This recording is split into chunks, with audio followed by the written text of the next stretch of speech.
Dapat sana itong maging susunod na TikTok, isang AI app na naging viral at ginawang direktor ang lahat. Umabot ito agad sa 1 milyong user nang mas mabilis kaysa ChatGPT at parang hindi na ito mapipigilan. Pero ngayon, patay na ito. Ang kasikatan ay naging parang abandonadong bayan at sa likod ng mga eksena, unti-unting nagkakagulo ang lahat. Bakit ganito ang nangyari sa app na nangakong babago sa paraan ng panonood natin ng libangan? Ako si Josh at sa episode na ito ng The Infographic Show, ipapaliwanag namin kung bakit tuluyan ng magsasara ang Sora. Ang pagbagsak ng Sora ang pinakadramatiko sa AI na yon. Sa loob ng 3 buwan mula nang ilunsad ito, bumagsak ito mula sa pagiging numero 1 sa free app section ng App Store hanggang sa ika-100 at isang na pwesto sa Google Play, mas lalo pa itong bumaba, naging ika-100 at 81. Umabot sa 3.2 milyon ang pinakamataas na bilang ng downloads noong Nobyembre, bumaba sa 2.2 milyon noong Disembre at bumagsak pa sa 1.2 milyon pagsapit ng katapusan ng Enero. Iyan ay 45% na pagbaba buwan-buwan. Mas malala pa para sa Sora developers ng OpenAI, ang mga nag-download ng app ay agad din itong iniwan. 70% tumigil agad matapos i-download. Pagkalipas ng 1 linggo, 2% na lang ang gumagamit at pagsapit na ika-30 araw, kalahati pa sa kanila ang sumuko. Karamihan sa mga user ang tumigil agad matapos isang beses gamitin ang Sora na hindi lang nakakasira sa reputasyon ng OpenAI kundi may epekto rin sa kita nito. Ayon sa ulat, umaabot sa $15 milyong kada araw ang ginagastos ng Sora para sa gasto sa GPU compute na may tinatayang halaga na $1.30 kada ginawang video. Pagsapit ng katapusan ng Enero, $1.4 milyong lang ang nalikom ng Sora at bumaba pa ng 32% ang gastos na nagdulot ng mas mabilis na pagbagsak. Doon pa lang lumalaki ang pagkalugi. Sa kahit anong anggulo, ito ang pinakamatinding kwento ng pagbagsak sa AI hanggang ngayon. Bakit pumalpak si Sora at paano nagkamali ang OpenAI? Nang inilabas ng OpenAI ang Sora 2 noong Setyembre 2025, hindi ito ginawa para maging isa pang AI video generator gaya ng Runway o Midjourney. Dapat sana ay mas malaki ito, isang social network. Tiningnan ng OpenAI ang attention economy at nagpasya na gusto nilang ariin ang platformang doon ipopost at ibabahagi ang mga video, hindi lang maging teknolohiyang nagpapatakbo ng mga video.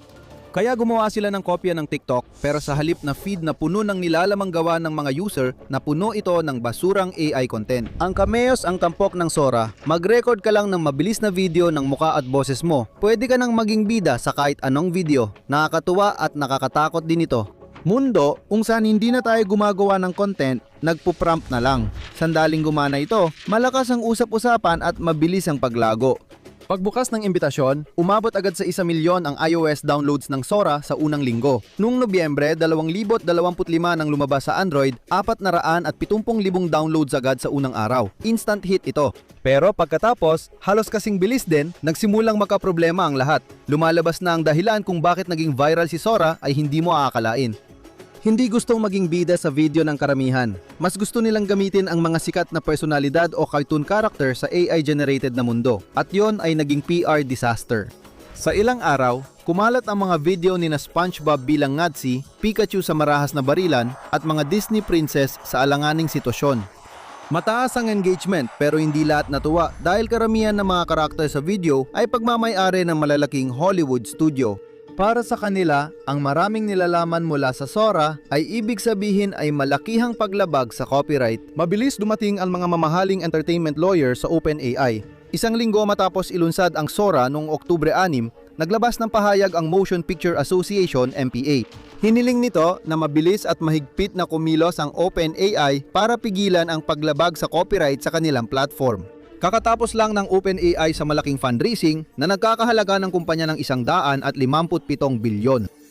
Alam ni CEO Sam Altman na tinuturing ng mga abogado ng MPA na madaling target ang kumpanya para sa malaking danyos, kaya kailangan nilang kumilos agad. Ang paniniwala ng MPA ay nagmula sa pag-adapt ng OpenAI ng opt-out policy sa copyright control ng Sora.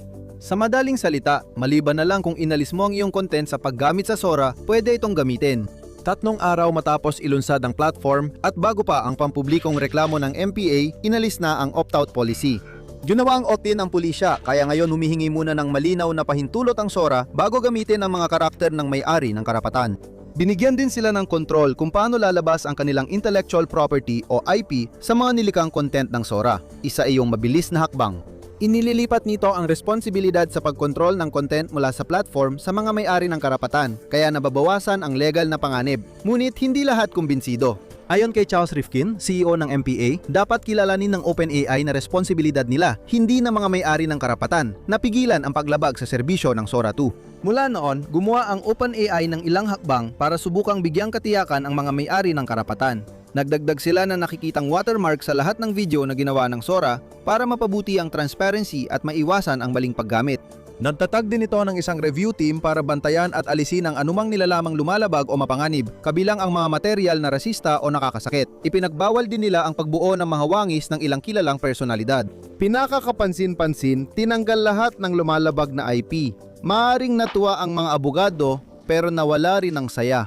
Biglang naging ghost town ang platform mula sa Wild West. Napagtanto ng OpenAI na hindi magiging viral ang video network kung wala ang kulturang nagpapasikat. Nagbigay si Sora ng basurang AI content, samantalang kami ay purong gawa ng tao. Huwag kalimutan mag-like, share at subscribe. Hindi lang Hollywood ang humahabol sa Sora, kundi posibleng lahat. Kasabay ng sulat ng NPA, sina Zelda Williams at Bernice King, mga anak ni na Robin Williams at Martin Luther King Jr. ay kinundena ang AI-generated videos na napapakita sa kanilang mga ama, lalo na ang racist na representasyon kay Martin Luther King Jr.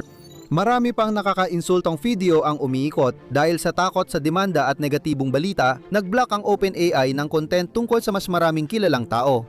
Gusto mong gumawa ng video na inendorso ni Taylor Swift ang produkto mo? Blocked. Deepfake ng presidente? Sa susunod na lang. Tanging ang sarili na lang nila ang natitirang pinagmumulan ng star power. Parang hindi pa sapat ang mga problema ni Altman sa copyright, kinasuhan pa ng Cameo, ang celebrity video platform, ang OpenAI dahil sa paggamit ng pangalan. Pumayag ang korte at noong Nobyembre 2025 naglabas ang federal na hukom ng pansamantalang restraining order laban sa paggamit ng OpenAI ng pangalan. Agad na pinalitan nito ng OpenAI ng characters pero hindi nito naresolba ang pangunahing problema sa feature, privacy o ang kawalan nito. Ito ang nakamamatay na kahinaan ni Sora. Ang character feature ang magiging puso ng app pero may problema, kailangan mong i-upload ang iyong muka at boses. Sa madaling salita, inaasahan kang ipagkatiwala ang iyong biometric data sa isang third-party na AI company na kasalukuyang sinasakdal dahil sa paglabag sa copyright. Mas masama pa, ibinibigay mo ang sensitibong data mo para magamit ng iba kahit hindi mo kilala para sa sarili nilang kasiyahan. Sa panahon ng identity theft, nakakakaba isipin na magagamit ng iba ang itsura mo para sa sarili nilang layunin. Hindi ko maintindihan kung paano naisip ng OpenAI na magandang ideya ito. Ipinakita ng unang linggo ng Sora kung hanggang saan aabot ang mga tao. Para sa mga sumubok ng karakter, hindi aliw makita ang AI na bersyon nila, nakakabahala at minsan nakakatakot. Para kay Sora, malubang pagkakamali ito. Karamihan sa mga user ng app ang umatras dahil sa privacy concerns at pagbahagi ng digital anyo. Ang mga sumubok ng character feature, hindi na ito ginamit muli. Sa halip na tumaas ang interes, lalo pang nawala ang mga gumagamit. Pagsapit ng dulo ng 2025, tapos na ang honeymoon. Ilang linggo lang, naging hiwalayan na. Bagsak na bagsak ang mga numero noong Enero, 2026. Enero ang buwan kung kailan namatay si Sora. Bumagsak pa ng 45% ang mga downloads. Mula sa pinakamataas na 3.2 milyon noong Nobyembre, halos umabot lang sa 1.2 milyon ang kabuuang buwan ng downloads noong Enero. Bumagsak din ang kita. Noong Disyembre, gumastos ang mga user ng $540,000 sa loob ng app. Pagsapit ng Enero, bumaba ito sa 367,000 na katumbas ng 32% na pagbaba. Kahit may hype, 1.4 milyon lang ang kinita ni Sora. Mas mababa pa yan sa kita ng mid-tier influencer sa isang taon. Mas mahalaga, higit 10 beses na mas mababa ito kaysa ginastos ng OpenAI sa compute ni Sora kada araw. Wala na ang atensyon at pera pero nanatili pa rin ang sakit ng ulo ni Altman tungkol kay Sora. Sa parehong quarter na inilunsad ang Sora, biglang sumikat ang Gemini app ng Google dahil sa Nano Banana model. Habang sumisikat si Sora, inilunsad ng Meta ang Vibes, AI video feed na umakit sa kaswal na user na gustong maglaro lang at ayaw mag-commit sa bagong network. Nagbago ang takbo ng merkado. Dati si Sora lang ang laro sa bayan, pero ngayon isa na lang siya sa maraming pagpipilian sa merkadong puno na ng kakumpetensya. Hindi pa ito ang pinakamaganda. Sa ganung merkado, hindi tapat at tamad ang mga gumagamit. Pupunta sila kung saan madali at maginhawa at hindi pa yon si Sora ngayon. Pero maaaring ang tunay na dahilan ng pagkabigo ni Sora ay panloob, hindi panlabas. Ayon sa Financial Times, Wall Street Journal at dating empleyado, may krisis sa pagkakakilanlan ng OpenAI at nadamay si Sora. Dahil sa takot sa mga kakumpetensya tulad ng Google at Anthropic, inilagay ni Sam Altman ang kumpanya sa red alert at nagbago ng direksyon ang OpenAI. Inila ng kumpanya ang lahat ng resources nila sa matagal nang kilalang app na ChatGPT. Sabi ng mga source sa kumpanya, parang second-class citizen ka lang kung di ka sa language model nagtatrabaho. Kaya ang Sora team ay tila na pag-iwanan at tagapanood na lang. Kinulang sila sa compute, talento at interes. Umalis si Jerry Turek na 7 taon nang mananaliksik sa kumpanya para maganap ng ibang oportunidad sa pananaliksik. Dahil sa mga umalis, wala nang nagtatanggol sa Sora, kaya nagdesisyon ng kumpanya na tapusin at pabayaan na lang mamatay ang Sora. Kahiya-hiyang wakas ito para sa proyektong nangako ng marami. Ang pagbagsak ng Sora ay nagpapakita ng 5 mahirap na katotohanan tungkol sa AI, social media at attention economy. Mukhang nakakalimutan ng Silicon Valley na ang hockey stick growth chart ay hindi business model. Akala ng OpenAI na lumika sila ng bagong gawe dahil sa dami ng user, pero napagkamalan lang nila ang kuryosidad bilang katapatan. Milyon-milyon tao ang nag-download ng Sora para malaman kung ano ang usapan, gumawa ng isang video ng aso nilang lumilipad sa kalawakan at pagkatapos ay hindi na muling binuksan ang app. Isa itong phenomenon na tinatawag na novelty trap. Sa panahon ng AI, mura lang ang makakuha ng mga gumagamit, pero ang mapanatili sila, napakamahal niyan. Pinatunayan ng Sora na kaya mong gumastos para makaakit ng maraming tao pero hindi mo mabibili ang isang komunidad. Ang pangalawang aral, para sa mga product designer, kung nangangailangan ng trabaho ang killer feature mo, abala lang yon, hindi tunay na killer feature. Ang ekosistema ng Sora ay nakasentro sa Cameo feature, ngunit kailangan munang mag-record ng live video ang users para magamit ito. Kailangan pang i-record ang mukha nila, i-verify ang kanilang boses, at pumayag sa napakaraming privacy policy. Sa TikTok, pwede kang mag-scroll ng walang kahirap-hirap. Kapag hinihingan mo pa ng dagdag effort ang user, parang tinutulak mo silang umalis. Basta may hadlang, siguradong bababa ang gumagamit.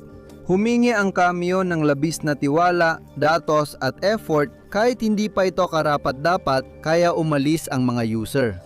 Tinututukan ng Aralin 3 ang debat sa AI ethics. Bawat plataporma gaya ng Instagram ay may social contract. Ipakita ko buhay ko, ipakita mo rin ang sayo. Sa Twitter, ibinabahagi ko ang iniisip ko, ibahagi mo rin ang sayo. Ano ba ang kontrata sa generative AI na social network? Gusto ni Sora na malayang lumikha at mag-remix ang users, pero ayaw tukuyin ng OpenAI ang limitasyon. Nang lumampas ang mga user sa hangganan, nataranta ang OpenAI at agad disinara ang pinto. Sabay binago pa ang kontrata kahit may pirma ng mga user. Nang magpatupad ng sensura, nalimitahan ng kalayaan, nawala ang tiwala at nagsilisan ang mga user. Pinakasinikal ang ika-4 na aral. Mahalaga ito para maintindihan ng AI ngayon. Sa AI arms race, ang compute ang nagsisilbing pera. Sa OpenAI, naging luho si Sora na di na nila kayang tustusan. Nang ideklara ni Altman ang red alert laban sa Google at Anthropic, gumawa siya ng estratehikong desisyon. Lahat ng GPU, inhinyero at code ay dapat para sa ChatGPT. Malaki ang resources na nagagamit ni Sora pero maliit ang kita, kaya kailangan na siyang tanggalin. Kung di prioridad ng CEO ang produkto mo, parang limitado na ang natitira mong oras. Hindi lang teknolohiya ang dahilan ng pagkabigo ni Sora. Nabigo ito dahil lagpas siya ang parent company nito na hindi ito karapat-dapat paglaanan ng pangmatagalang suporta. Dito pumapasok ang ika-5 aral na dapat ikabahala ng AI executives sa Silicon Valley. Sinubukan ni Sora palitan ang pagkamalikhain ng tao ng kahusayan ng makina. Gumawa sila ng feed na puno ng AI-generated na nilalaman, ni-remix ng AI, inirekomenda ng AI, at pakiramdam ay walang laman. Gumagana ang social media dahil sa kaguluhan ng tao, awkward na sandali, di naasa ang emosyon, at magkakasalo nating karanasang mabuhay. Technical na perpekto ang feed ni Sora, ngunit kulang sa emosyon. Ipinakita ng pagbagsak ni Sora na napapalakas ng AI ang pagkamalikhain, pero hindi dito mapapalitan ng ugnayang pantao na nagtutulak sa pagbabahagi. Pag nagtatayo ka ng social network, ang laban ay atensyon. Sa Sora, ang atensyon dapat galing sa mga user na malihin magpahayag ng sarili. Nag-alok ito ng kalayaan sa pagliha, ngunit agad naharap sa copyright issues. Sinubukan ng mga Cameo para sa koneksyon, pero lalo lang lumayo ang mga user. Sinubukan nitong makipagsabayan sa isang matinding competition sa merkado, pero iniwan ito ng parent company nito nang tumaas ang mga gastos. Si Sora ay paalala na gaano man katalino ang algorithm, hindi mo kayang i-automate ang kaluluwa. Sobrang bilis ng pag-alis ng mga user at nawala na ang dating momentum. Patay na si Zora. Hindi ito ang unang AI mega project na bumagsak ng nakakahiya at tiyak hindi rin ito ang huli. Panurin kung paano sumugal ang Ubisoft sa basurang content na gawa ng AI at naibagsak na sila. Alamin din ang nangyayari kapag pumalpak ang mga game developer o i-click ang video na ito.